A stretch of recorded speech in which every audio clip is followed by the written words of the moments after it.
उसकी वजह यह है कि जिस ब्रिटानिया हुकूमत ने 200 साल तक हमें गुलाम बनाकर रखा था, उस ब्रिटेन पर इस समय एक भारतीय की हुकूमत है।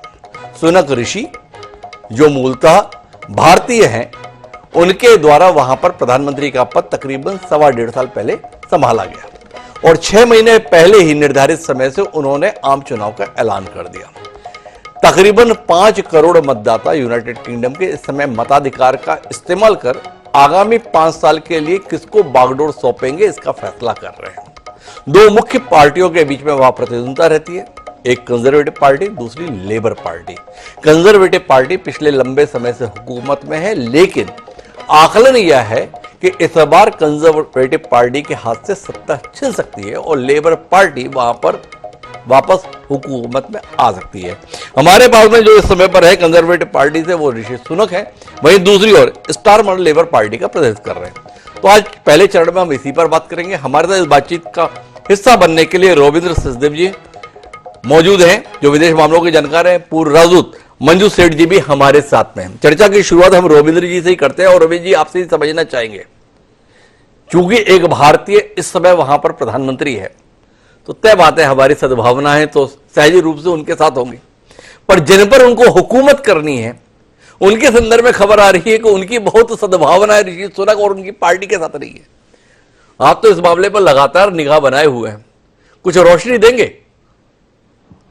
Thank you. आई थिंक पहली रोशनी तो सबको क्लियर है, ऋषि सुनक भारतीय मूल भारतीय ओरिजिन के हैं, वो भारतीय नहीं है, ये बहुत क्लियर है। पहली बात, राइट? डेफिनेटली यस, गर्व होता है, अच्छा लगता है कि हमारे ओरिजिन्स के, भारतीय मूल के, भारतीय कल्चर के, तो कोई इंसान किसी देश का लीडर बने, वो ब्रिटेन का जिससे हम पे रूल किया था, as you are saying, right? और जो असलियत भी है, तो डेफिनेटली प्राइड से आई थिंक काफी इमोशनल अच्छा लगता है। परंतु बेसिक बात है कि कोई भी जो इंसान होता है वो उस देश का हो जाता है, वहां का वो सिटीजन होता है, वो अपने देश के इंटरेस्ट का काम करता है। बल्कि कई बार उल्टा भी होता है, जो भारतीय ओरिजिन के लीडर या भारत से क्लोज माने जाते हैं उनको नुकसान होता है कि भाई इसको कहते हैं देखो तो इंडिया को फेवर करेगा। इस चक्कर में वो जो लीडर है ना, वो बल्कि इंडिया को फेवर कर रहा है और ज्यादा रिस्क आता है। ये नेगेटिव नुकसान है। हिलरी क्लिंटन के साथ ये था कि वो सब 46 सरदार जी उनके बड़े क्लोज है, तो ये इंडिया के बहुत क्लोज है। उस चक्कर में हिलरी क्लिंटन को अभी इंडिया पॉलिसी और ज्यादा फूक फूक के पगडंडों पर ही करनी पड़ी, राइट जी। तो ये रहा। बट यस डेफिनेटली और अब जो ये इलेक्शन में आता हुआ दिख रहा है, ये सारी रिपोर्ट से हमको तो रिपोर्ट से ही पता चलता है जो ही है कि ऋषि सुनक की जो पार्टी है, जो कंजर्वेटिव पार्टी है, बहुत बुरी हार की तरफ जा रही है। ऋषि सुनक करीब 1.5 साल पहले बने थे अपनी पार्टी के अंदर उत्तर पुतन के बाद। तो मैं क्या पता ये शायद तो होप है, क्योंकि ब्रिटेन को होप चाहिए थी और होप चाहिए इकोनॉमी के जो हालात है, इन्फ्लेशन के, कॉस्ट के, उनकी हेल्थ सर्विस जो अस्पतालों में भी लंबी लंबी लाइनें और डिलेज लग रही हैं, वहां पर उसके ऊपर इमिग्रेशन का मुद्दा, आज की दुनिया में किसी भी देश में इमिग्रेशन बहुत अच्छा मुद्दा बन गया है, बड़ा, और ब्रिटेन में भी खास करके। तो ऋषि सुनक ने कहा था मैं ये जो किश्तियों में भर भर के जो असाइलम लेने आ रहे हैं अरब अफ्रीकन कंट्रीज में, मैं इनको रोक दूंगा, वो रोक नहीं पाया। तो कुछ बोला। पर दूसरी बात है, 14 साल से कंजर्वेटिव पार्टी ये ताकत में है, सत्ता में है, तो 14 साल में और बीच में बाय द वे ब्रेक्जिट हुआ, जब इंग्लैंड ने बोला हम तो यूरोपियन यूनियन छोड़ के हम अलग चलते हैं और हम अपना अलग, हमें ट्रेड का फायदा होगा। ब्रेक्जिट का फायदा हुआ नहीं बल्कि नुकसान आज की तारीख में ब्रिटेन की जो इकोनॉमी है उसको और लेबर को, उसकी लेबर यानी कि जॉब्स को लेकर के, तो ब्रेक्जिट का कोई फायदा नहीं हुआ। 14 साल से ये लोग हैं पावर में, तो एंटी इनकम्बेंसी तो बनती है। लास्ट पॉइंट में कहूंगा जी, जो लेबर है पार्टी और उनका जो लीडर है वो बड़े कोई कैरिस्मेटिक या अट्रैक्टिव या ऐसे लीडरशिप वाले कलरफुल नहीं है। वो बड़ा उसकी जो पर्सनालिटी जो कहा जा रहा है बड़ी डल पर्सनालिटी है देखने में। वो वकील था, वकील हैं, अपने देश के अटॉर्नी जनरल टाइप थे, तो वो वकील टाइप उनका माहौल है, वो लीडर टाइप नहीं है। बट फिर भी जनता इतनी दुखी है शायद कंजर्वेटिव से कि लेबर को ही अच्छी मार्जिन से सत्ता देने जा रही है। तो कुल मिलाकर रविंद्र सचदेव जी बता रहे हैं कि हालात तो वाकई ऋषि सुनक के लिए काफी खराब है। ऋषि सुनक भारतीय नहीं है, भारतीय मूल के जरूर है, पर फिर भी हमें भारतीय ज्यादा इसलिए लगते हैं कि हमारे यहाँ के एक बड़े उद्योगपति है, नारायण मूर्ति उनका नाम है। नारायण मूर्ति के दामाद हैं ऋषि सुनक, इसलिए हमें लगता है कि बिल्कुल हमारे अपने ही हैं। पर हमारा अपना इस समय संकट में है। लेकिन मेरे साथ में मंजू सेठ जी हैं।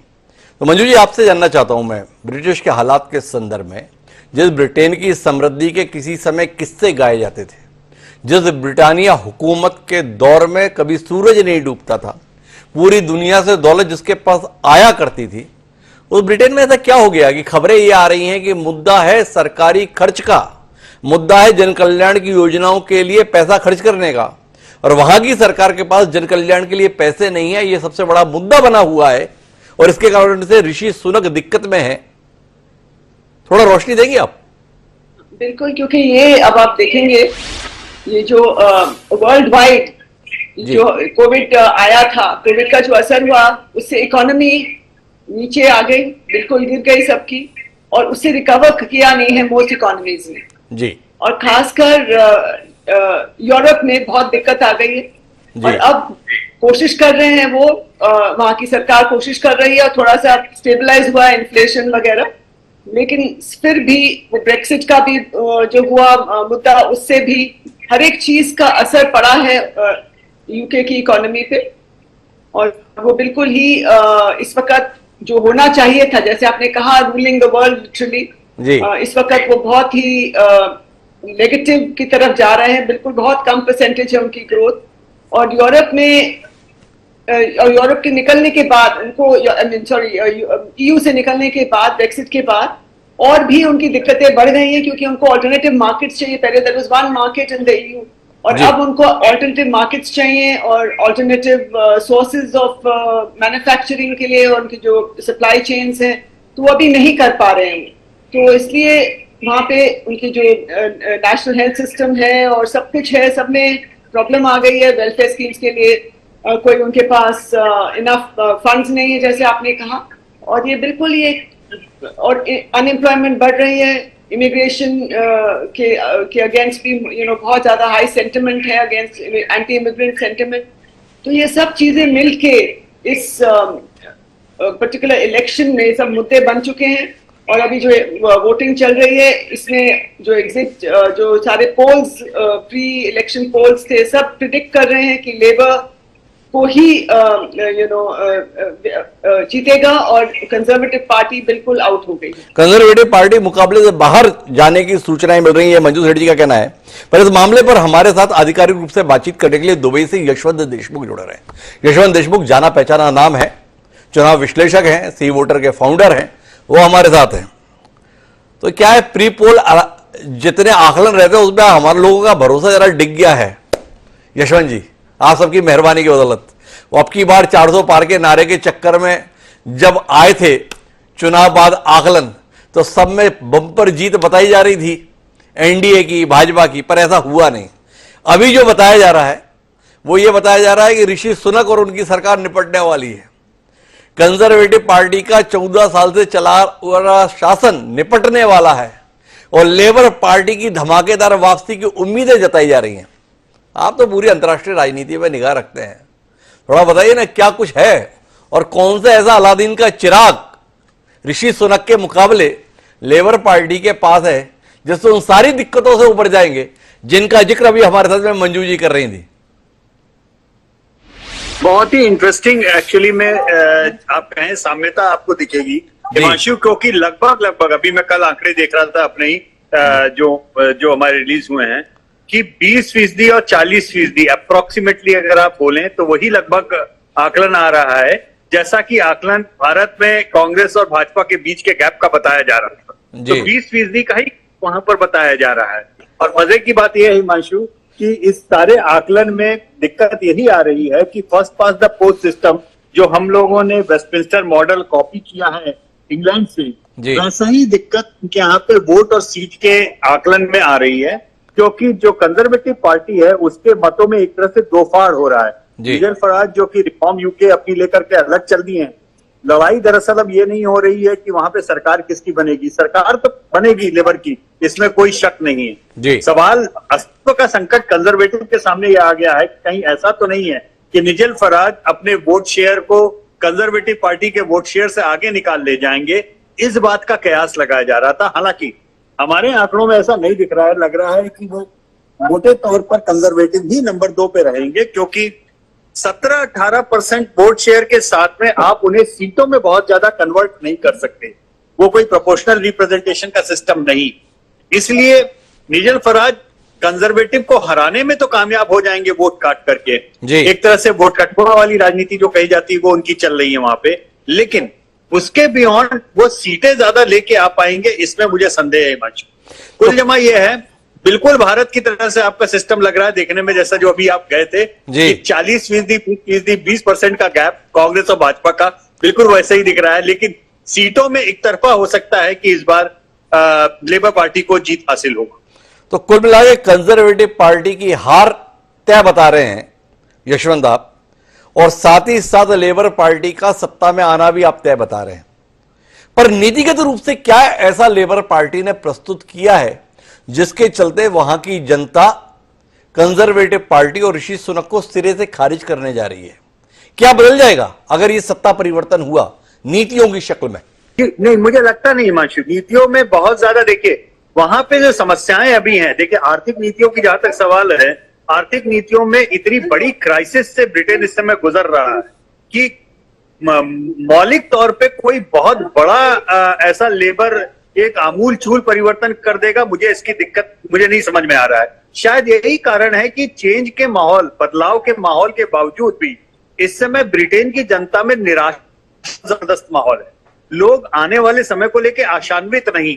उसका कारण यही है कि नीतिगत रूप से लोगों को लगता नहीं कि कोई भी बदलाव ऐसा आएगा जिसके कारण आने वाला समय कुछ बहुत बेहतर हो जाएगा। ऐसी कोई संभावना नहीं दिखाई दे रही। बड़ी खतरनाक बात बता रहे हैं हमारे साथ में यशवंत देशमुख जी। विकल्प कोई नया मॉडल प्रस्तुत कर पाने में नाकाम है, लेकिन जो लोग सत्ता में हैं उनकी विफलता के चलते उन्हें बर्दाश्त करने के लिए जनता तैयार नहीं है। क्या रोबिन सचदेव जी, आप इस आकलन से सहमत हैं, या आपको लगता है कि इस चुनाव कैंपेनिंग के दौरान लेबर पार्टी और उसके नेता ने कुछ विकल्प ऐसा प्रस्तुत किया है जिसके चलते लोगों की इच्छा लेबर पार्टी को सत्ता में लाने की है, या केवल लोग इस बात से भरे हुए हैं कि ऋषि सुनक नहीं चाहिए, हमको कंजर्वेटिव पार्टी नहीं चाहिए?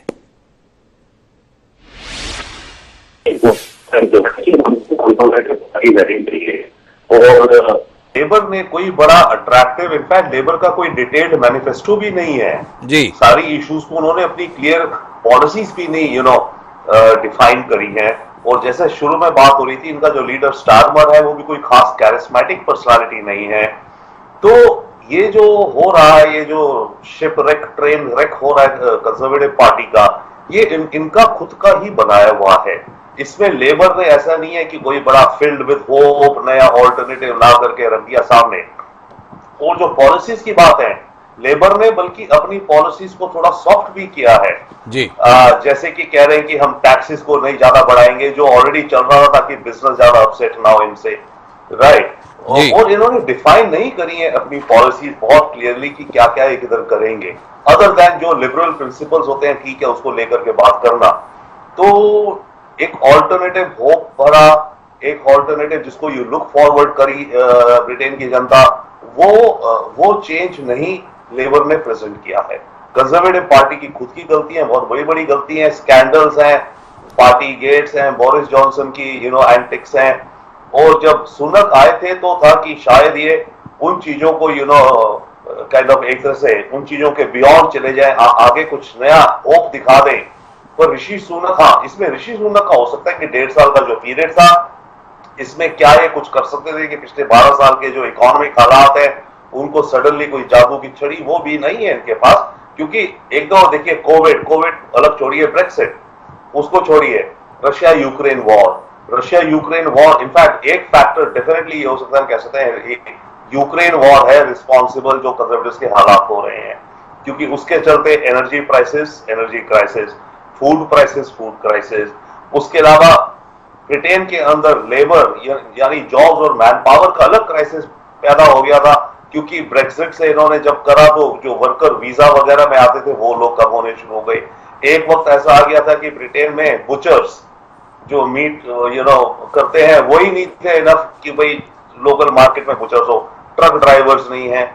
तो ये सब चीजों का जो कॉम्बिनेशन हुआ, इसको ऑब्वियसली ऋषि सुनक अकेले no individual can overcome it. ये एक सिस्टमिक इश्यूज पहले की थी 10-12 साल की, और उसके ऊपर से रशिया यूक्रेन वॉर का जो पूरा इम्पैक्ट रहा, I think that could be said कि एक बड़ा रीजन रहा है कि ऋषि सुनक खुद भी अपने खुद भी सफल नहीं हुए। लेकिन मंजू सेठ जी, मेरे पास में आपसे जानने के लिए, मैं आखिरी दौर की बातचीत में हूं, एक सवाल है। अमूमन लोग समय से पहले चुनाव इसलिए कराते हैं कि उन्हें वापसी की उम्मीद होती है। अटल जी ने चुनाव कराया था तो लोग इसी उम्मीद में थे कि उन्हें जो है वापस सत्ता में आना है।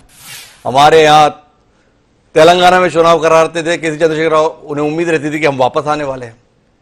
ऋषि सुनक ने 6 महीने पहले चुनाव करा दिया है।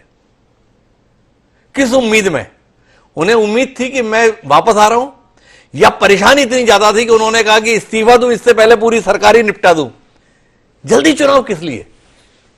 बिल्कुल, आप डॉक्टर हिमांशु बिल्कुल सही कह रहे हैं, लेकिन ये एक गैम्बल लिया उन्होंने, मेरा मानना है, क्योंकि उनकी जो हाई इन्फ्लेशन थी वो रेट तो नीचे ले आए, थोड़ा इकोनॉमी में वो फर्क तो कर पाए, फर्क ला पाए। लेकिन क्या उनकी उम्मीद तो यही है कि वो फिर से जीते और कन्विंस करने की कोशिश भी कर रहे हैं। लेकिन लोग, आई थिंक वहां की जो जनता है वो बिल्कुल एंटी इनकम्बेंसी जो सेंटिमेंट है वो बहुत ही स्ट्रांग हो गया है। जो सब रिपोर्ट्स के हिसाब हम पढ़ रहे हैं, सुन रहे हैं कि बहुत ही, इसलिए उम्मीद कम है।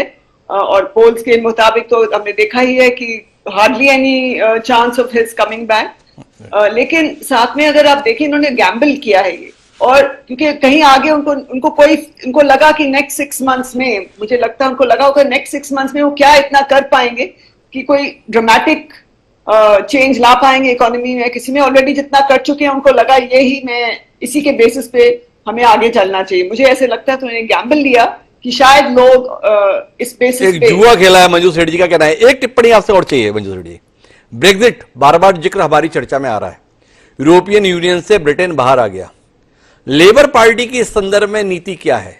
क्या वह वापस यूरोपियन यूनियन का हिस्सा बनने की कोशिश करेगी, या वो भी इस नीति के साथ थी कि हमें यूरोपियन यूनियन के साथ नहीं रहना है, ब्रिटेन को अपना अलग अस्तित्व, अपनी अलग स्वायत्ता के साथ ही बने रहना है? हाँ, बिल्कुल, जहां तक मैंने पढ़ा है लेबर पार्टी बिल्कुल ब्रेक्सिट के फेवर में थी। लेकिन साथ में अब आई थिंक इतना आगे आ चुके हैं, यूरोपियन यूनियन में जाना वापस मेरे को लग रहा है संभव नहीं होगा। बहुत ही मुश्किल होगा किसी भी गवर्नमेंट के लिए कि अब वापस ईयू में जाएं, at least in the short term. आगे चल के वी कांट से, बट अभी शॉर्ट टर्म में तो बहुत ही मुश्किल होगा, क्योंकि अभी बहुत ही एक एक्सपेंसिव और एक कहा जा रहा है रुइनस एक स्टेप था ये, बहुत किस्म से, क्योंकि बहुत वो जो सोच रहे थे इसका जो असर इमीडिएट होगा और पॉजिटिव इम्पैक्ट होगा, कुछ हुआ नहीं। तो सब लोग भी परेशान हैं, बहुत ज्यादा एलिमेंट है वहां पे भी ब्रिटेन में जो चाहते थे कि ना जाएं, ना निकले ईयू से बाहर। लेकिन क्योंकि थोड़ा सा मेजॉरिटी था ब्रेक्सिट के लिए, तो इसलिए इन्होंने, इनके जो प्रीडिसेसर थे ऋषि सुनक, उन्होंने कहा कि नहीं, अब निकलना ही है। अब उन्होंने बोल दिया निकलना ही है, और हमको लोगों का जो वोट है या फीलिंग है उसको हमको ऑनर करना चाहिए, तो निकल आए। लेकिन I think it was about 48% और समथिंग जो उसके फेवर में नहीं थे ब्रेक्सिट के। तो इसलिए वो मिक्स्ड काइंड ऑफ फीलिंग है। लेकिन लोग मिक्स्ड फीलिंग है, लेकिन लेबर पार्टी भी वापस यूरोपियन यूनियन का हिस्सा बनने के संदर्भ में कोई उपक्रम कर पाएगी, इसमें मंजू सेठ जी को संदेह है। लेकिन मेरी एक और आशंका के संदर्भ में स्पष्टता चाहिए, और यशवंत जी आपसे मैं वो स्पष्टता चाहता हूं। बीच में स्कॉटलैंड ने इस यूनाइटेड किंगडम से अलग होने की कोशिश की थी। बड़ी मनुहार के बाद में स्कॉटलैंड को अपने साथ बनाए रखने में ब्रिटानिया हुकूमत सफल रही थी। जैसी आर्थिक अस्थिरता है, जैसी चुनौतियां हैं, जिस प्रकार की परिस्थितियां बन रही हैं, क्या आपको यूनाइटेड किंगडम के विखंडन की कोई संभावना दिखती है? क्योंकि हालात तो चुनौतीपूर्ण ही दिख रहे हैं। तो ये बदलाव, ये चुनाव कहीं स्कॉटलैंड को एक अलग देश के रूप में हमारे बीच में तो नहीं ला देगा? देखिए, वो लगातार स्कॉटलैंड के जितने भी स्थानीय पार्टियां हैं, एसएनपी जो खासतौर पे है, वो इस बात के लिए लगातार हिमांशु प्रयत्न कर रहे हैं कि एक बार और रेफरेंडम कराया जाए। और एक्चुअली में एक ऐसी प्रोसेस है जिसे कभी ना कभी अवश्यंभावी मुझे लगता है कि होना ही है, क्योंकि खासतौर पर स्कॉटलैंड में अपनी स्वतंत्रता की भावना उनकी और भी ज्यादा दुरुस्त इसलिए हुई है क्योंकि ब्रेक्जिट के बाद जो यूरोपियन यूनियन से बाहर निकलने का फैसला ब्रिटेन ने लिया, वो स्कॉटिश लोगों का कतई वो फैसला नहीं था। स्कॉटलैंड और नॉर्दर्न आयरलैंड, इन दोनों ही जगहों पे वो लोग पूरी तरह से यूरोपियन यूनियन में हिस्से में बने रहना चाहते थे। और इस कारण से क्या है कि वो एक अलगाववाद की एक बात न केवल उनके स्कॉटिश आइडेंटिटी, स्कॉटिश पहचान से जुड़ी है, बल्कि आर्थिक रूप से अब इस बात पे है कि वो यूरोपियन यूनियन का हिस्सा बने रहना चाहते हैं और वो ब्रिटेन के साथ में बाहर नहीं जाना चाहते। तो अब लेकिन एक विडंबना उसमें यह है कि जो अभी तक आंकड़े आ रहे हैं उसमें ऐसा लगता है हिमांशु जी की जो स्कॉटलैंड की स्थानीय पार्टियां एसएनपी है वो बहुत ज्यादा सफलता लेके इस बार आएगी, इसमें मुझे संदेह है। मुझे ऐसा लगता है कि लेबर इस बार वहां पर ज्यादा जीतेंगे और उस कारण से स्कॉटिश रेफरेंडम वाला मसला जो है फिलहाल ऐसा लगता है कि दोबारा बैकबर्नर पे जाएगा। लेकिन इसका अर्थ ये नहीं है कि आने वाले समय में ये समस्या ब्रिटेन के लिए नहीं रहेगी। आने वाले समय में भी ब्रेग्जिट, और जैसे ब्रेग्जिट के ही तमाम आप पोल देख लीजिए, जिन लोगों अगर जब ये सवाल दोबारा पूछा जाता है कि क्या आप यूरोपियन यूनियन से निकलना चाहेंगे, तो कंजर्वेटिव पार्टी के या पुरानी ब्रेग्जिट पार्टी के या जो नेजल फराज के समर्थक है उनको आप छोड़ दें, तो आज बहुमत में ग्रेट ब्रिटेन में लोग कहते हैं कि वो एक्चुअली में ईयू में बने रहना चाहते हैं। उनके लिए ईयू से बाहर निकलना ये उनको फायदे का सौदा उतना नहीं दिखता है, खासतौर पे युवाओं को जितना कि बुजुर्गों को दिखता है। तो ये तमाम विरोधाभास वहां के समाज में हिमांशु जी बने हुए हैं और अभी जो आर्थिक संकट है उनका वो इन विरोधाभासों से निकलने में मदद नहीं कर रहा है, बल्कि उसमें उनकी समस्याएं बढ़ने की संभावना ज्यादा है। तो कुल मिलाकर हमारी बातचीत का निष्कर्ष ये है कि आज का जो चुनाव होने जा रहा है ब्रिटेन में, उससे नेता और पार्टी तो तय हो जाएगी कि सत्ता में कौन आएंगे, पर उससे कोई बड़ा समाधान निकल कर आएगा ऐसे हालात नहीं दिख रहे हैं।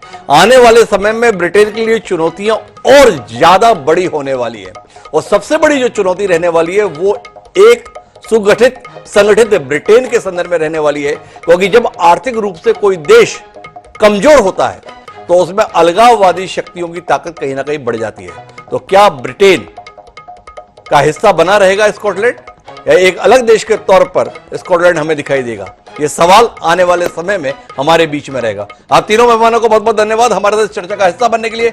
समय एक छोटे से ब्रेक पर जाएंगे तो फिर राष्ट्रीय राजनीति के तहत आज हुए घटनाक्रम पर बात करेंगे, जिसके तहत झारखंड में हेमंत सोरेन एक बार फिर मुख्यमंत्री के पद पर आसीन हो गए। क्या है इस बदलाव के मायने, बात करेंगे। जाइए नहीं, हम गए और आए।